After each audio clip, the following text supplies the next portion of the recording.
E aí, pessoal, boas-vindas a mais um The Foundry by Ford College. Hoje a gente vai fazer uma daquelas análises aprofundadas que conectam perfeitamente a teoria com a prática. Lembra da nossa lição anterior sobre escalonamento e detecção de conflitos? Lá a gente agrupou leituras e escritas no papel, criando dependências maravilhosamente organizadas, certo? Mas, e aí, o que acontece quando a gente pega essa teoria impecável e joga ela no fogo do mundo real, no ambiente C-level da Solana, onde as mudanças de estado realmente acontecem ao mesmo tempo? É exatamente isso que a gente vai desvendar hoje, como os validadores lidam com essas colisões inevitáveis de dados. Bora lá? Dando uma olhada rápida na nossa agenda de hoje, primeiro, a realidade da execução. Depois, execução especulativa na prática. Em seguida, versionamento de estado. Depois, a lógica do abortar e tentar novamente. E, por fim, o relatório de depuração. Então, começando pela seção 1, a realidade da execução, ou como gosto de chamar, o projeto versus o canteiro de obras. Sabe, tem uma dicotomia muito fascinante aqui. Imagina o seguinte: o escalonamento estático é como se fosse o projeto arquitetônico de um prédio. Ele prevê a segurança, calcula onde cada viga vai ficar e garante ali no papel que a estrutura não vai desabar. Tudo lindo e perfeitamente alinhado. Só que o tempo de execução, bom, aí é o canteiro de obras a todo vapor. Nele, vários operários estão trabalhando simultaneamente para processar os contratos inteligentes da Solana. E mesmo com um projeto impecável nas mãos, é super possível e até muito provável que dois operários tentem pegar o mesmo martelo exatamente no mesmo milissegundo. Essa sobreposição caótica, digamos assim, não aparece na planta baixa. Ela só se revela lá na prática, quando o estado da blockchain está literalmente sendo alterado. Isso nos leva à seção 2, execução especulativa na prática, onde a gente fala sobre antecipar o trabalho. A ideia por trás da execução especulativa é genial. Pensa num barista bem experiente trabalhando numa cafeteria lotada em plena segunda-feira de manhã. Ele vê um cliente fiel entrando pela porta e antes mesmo do cara abrir a boca, o barista já começa a preparar o café, especulando que vai ser o de sempre. É basicamente isso que o runtime do C-Level faz para atingir aquelas velocidades absurdas que a gente conhece. Ele antecipa o trabalho, prevendo que vai dar tudo certo e vai ser seguro. Isso gera uns entrelaçamentos de processamento incrivelmente rápidos. Mas, se o cliente mudar de ideia de última hora, o café vai ter que ir para o lixo. Com os contratos inteligentes, é a mesma coisa. Os caminhos parecem seguros no papel, mas o sistema precisa de verificações super rigorosas em tempo real para pegar qualquer mudança inesperada nos dados antes de fechar a conta. Entrando agora na seção 3, versionamento de estado. Vamos conhecer os verdadeiros gerentes desse canteiro de obras. Aqui, o armazém de estado funciona quase como um sistema inteligente de crachás de acesso para nossa obra. Imagina se para pintar uma sala a gente tivesse que trancar o andar inteiro do prédio para ninguém mais entrar. Não faria o menor sentido, certo? Na Solana, a abordagem é bem mais leve e inteligente. Cada conta, que a gente representa aqui como a chave, tem um valor e uma versão específica.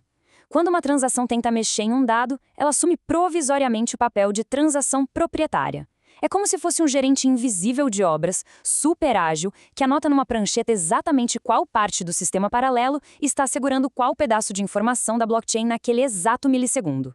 Mas o que acontece quando o gerente detecta que a galera está batendo cabeça? É o que vamos ver na seção 4, abortar e tentar novamente. Uma verdadeira dança da segurança automatizada.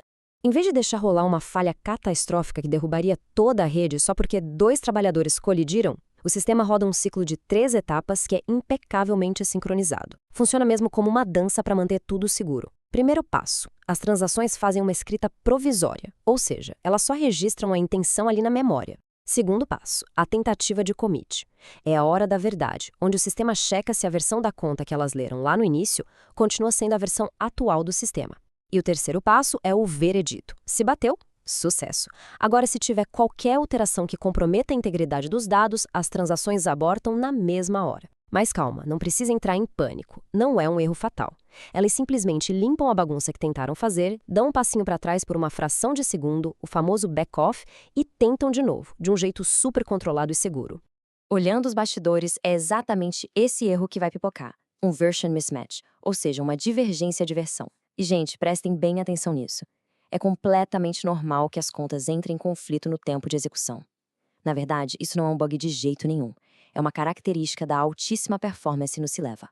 Aprender a lidar e dominar essas divergências com total segurança é o que separa uma teoria legal de uma infraestrutura realmente robusta e escalável. E só um parêntese, entender e lidar com isso é tão fundamental que é um dos focos centrais das imersões em desenvolvimento Web3 que a gente oferece lá na Ford College.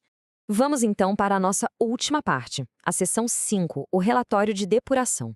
A prova definitiva de que tudo isso funciona. Para a gente bater o martelo e dizer com confiança que uma implementação funciona, ela tem que passar por uns critérios bem rigorosos. A gente precisa ver claramente a presença de conflitos registrados nos logs. Isso prova que o sistema está vigilante e não está fazendo vista grossa, sabe? Além disso, nenhuma propriedade provisória pode ficar perdida por lá travando a memória. Mas o pulo do gato absoluto aqui é essa equivalência com o estado serial. O que isso quer dizer na prática? Quer dizer que todo esse processamento frenético, paralelo e caótico da Solana precisa, sem exceção, entregar o mesmíssimo estado final que a gente teria se as transações passassem numa fila única, devagarzinho, uma após a outra. É a prova irrefutável de que a gente ganhou muita velocidade, mas não abriu mão da precisão matemática e financeira da rede. E o resultado físico de todo esse esforço de gerenciamento é o relatório de depuração, esse arquivo aí. Ele é literalmente a caixa preta da nossa blockchain. Ele documenta absolutamente tudo, cada leitura, cada escrita, e registra linha por linha cada tentativa que deu certo ou que falhou. É cruzando esses dados, a versão que foi observada na execução contra a versão real atualizada da conta, que os engenheiros conseguem encontrar qualquer anomalia no meio de milhares de transações correndo a milhão na rede. Tem uma frase aqui que acho fantástica e que resume perfeitamente o nosso papo de hoje. Verificações em tempo de execução transformam a execução especulativa em um processo verificável. Pensa bem nisso. Aquela natureza que antes parecia imprevisível, até meio arriscada por processar várias coisas ao mesmo tempo, se torna totalmente transparente. Os conflitos deixam de ser monstros invisíveis e assustadores e viram apenas eventos normais de rotina. E o melhor de tudo, o sistema tem controle total para auditar e corrigir cada um deles na hora. Então, para fechar a nossa imersão de hoje, fica aqui uma provocação para todo mundo. Com essas evidências super tangíveis dos relatórios na nossa mão, o próximo grande quebra-cabeça que surge é como a gente pega esses padrões de contenção e usa isso para ensinar a rede a alocar os recursos dela de um jeito ainda mais inteligente. Tem como a gente pegar o que aprendeu nessas colisões reais e melhorar aquele escalonamento estático que mostramos lá no início? Fica aí o questionamento. Para descobrir as respostas para essa questão super avançada e continuar dominando a engenharia de alta performance, dá um pulo lá no site Ford College. Foi sensacional compartilhar mais essa análise com vocês. Um abraço gigante e continuem explorando sempre. Até a próxima!